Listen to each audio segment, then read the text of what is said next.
നമ്മുടെ പെറ്റ്സിന്റെ DNA test നടത്തണോ? ശരിക്കും വളരെ സിമ്പിൾ ആയിട്ട് ടെസ്റ്റ് ആണ്. അതായത് നമ്മൾ ടെസ്റ്റ് ചെയ്യാനായിട്ട് നമ്മുടെ സ്വാബ്, നമ്മൾ കൊറോണ ഒക്കെ ടെസ്റ്റ് ചെയ്യാൻ ഉപയോഗിക്കുന്ന ഒരു കോട്ടൺ സ്വാബിൽ സ്വാബ് എടുത്തിട്ട് നമ്മുടെ വായരത്ത് സീക്ക് സൈഡിനകത്ത് നമ്മൾ സ്വാബ് ചെയ്യും. അത് കഴിഞ്ഞ് അതിൽ DNA ആണ് നമ്മൾ ലാബിൽ കൊടുത്തിട്ട് ടെസ്റ്റ് ചെയ്യുന്നത്. ഇനിയാണ് ഇതിൽ ഏറ്റവും പ്രധാനപ്പെട്ട കാര്യം, ഇത് അക്യുറേറ്റ് ആണോ, അതുകൊണ്ട് എന്താണ് ഗുണം എന്നുള്ള ചോദ്യം. അപ്പൊ ശരിക്കും നമ്മുടെ ബ്രീഡ് ക്യാരക്ടേഴ്സ്, അതായത് ഇതിന്റെ ആൻസെസ്റ്ററി, ഇതിന്റെ അപ്പനപ്പൂമ്മയുടെ കഥകൾ, ഇതൊക്കെ അറിയാനായിട്ട് ഇത് ആക്ച്വലി ഭയങ്കര അക്യുറേറ്റ് ആണ്. ഇനി രണ്ടാമത്തെ കാര്യം കമ്പനികൾ പറയുന്നത് വെച്ചാൽ നമുക്ക് അസുഖങ്ങൾ വരാനിരിക്കുന്ന ജനറ്റിക് അസുഖങ്ങൾ, ചില പ്രത്യേക അസുഖങ്ങൾ കണ്ടുപിടിക്കാനായിട്ട് സാധിക്കും.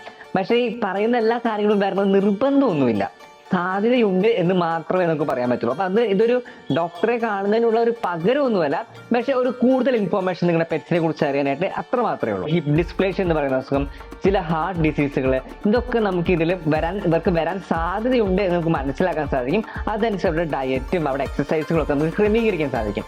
അപ്പൊ എല്ലാ പെറ്റ് പാരന്റ്സും ഇത് ഓടിപ്പോയി ചെയ്യണമെന്ന് ചോദിച്ചാൽ ഒരിക്കലും വേണ്ട, അതൊരു മാൻഡേറ്ററി ഒന്നുമല്ല. നിങ്ങളിൽ ഒത്തിരി പൈസ ഉണ്ട്, നിങ്ങൾക്ക് നിങ്ങളുടെ ഡോഗിനെ കുറിച്ച് അറിയണം എന്നൊക്കെ നിങ്ങൾക്ക് ആഗ്രഹം ഉണ്ടെങ്കിൽ നിങ്ങൾക്ക് ഡെഫിനറ്റ്ലി ആയിട്ട് ചെയ്യാം. പോസുകളോട് എന്താണ് ഇത്ര ഇഷ്ടം എന്നതിനെ കുറിച്ച് കൂടി നമ്മുടെ ചാനലിട്ടുണ്ട്, ചെക്കൗട്ട് ചെയ്യും.